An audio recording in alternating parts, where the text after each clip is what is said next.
আসসালামু আলাইকুম viewers, welcome to my YouTube channel. ভিডিওর এই পর্বে আমি আজকে আপনাদের সাথে শেয়ার করব আমার বিমান ভ্রমণের প্রথম অভিজ্ঞতা, যেটা ছিল ঢাকা থেকে চট্টগ্রাম অভ্যন্তরীণ ফ্লাইট, এবং সেই সাথে পুরো এয়ারপোর্টটাকেও ঘুরে দেখব। তাহলে আর দেরি কেন, চলুন। অনলাইনের মাধ্যমে আগে থেকেই বাংলাদেশ এয়ারলাইনের টিকিট বুকিং সম্পন্ন করে সরাসরি চলে গেলাম এয়ারপোর্টে।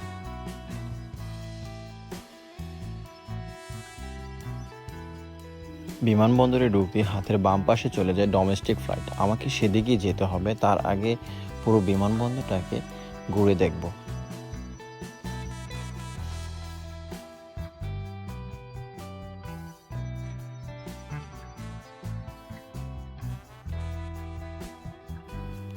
বিমানবন্দরের ঠিক সামনে এবং পাশে আছে দ্বিতল বিশিষ্ট গাড়ি পার্কিংয়ের ব্যবস্থা।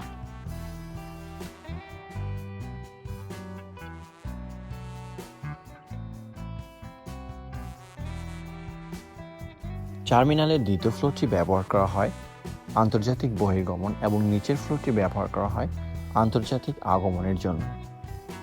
টার্মিনালের বিভিন্ন অংশে মনিটরের মাধ্যমে আপনি আপনার আন্তর্জাতিক আগমন ও বহির্গমনের সময় এবং ফ্লাইটগুলো সম্পর্কে জানতে পারবেন।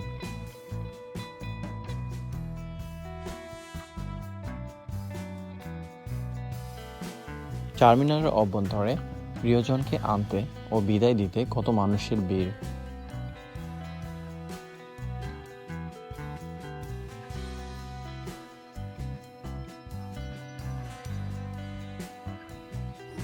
এছাড়াও টার্মিনালের ভিতরে ও বাইরে আছে ক্যান্টিনের সুব্যবস্থা এবং ক্যান্টিনের ঠিক পাশে আছে শৌচাগার। বিমানবন্দরে অবস্থানরত লোকজনের নামাজের জন্য একটি মসজিদ আছে। মোটামুটি বিমানবন্দরের সবগুলো জায়গা ঘুরে দেখে আমি চলে গেলাম ডোমেস্টিক ফ্লাইটের দিকে।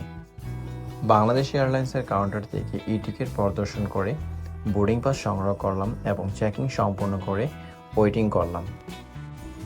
বাংলাদেশ এয়ারলাইন্সের বাসে করে চলে গেলাম বিমানের দিকে।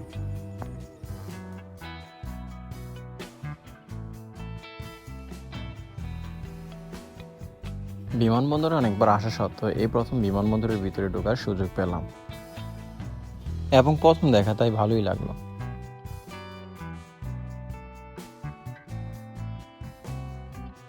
বিমানবন্দরে সারি সারি সাজানো বিমানগুলো আর রাতের রানওয়ে সৌন্দর্য সত্যি অসাধারণ ছিল।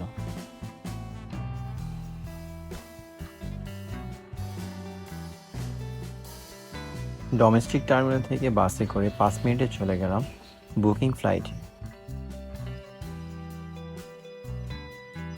বিমানের ভিতর প্রবেশ করে আসন গ্রহণ করা মাত্রই কেবিন ক্রু নিয়ে আসলো হালকা নাস্তা এবং সেই সাথে সেফটি ও প্রিকশন মেথডগুলো সম্পর্কে অবগত করল।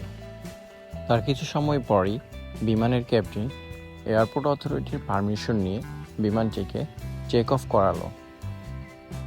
গন্তব্য চট্টগ্রাম শাহ আমানত ইন্টারন্যাশনাল এয়ারপোর্ট।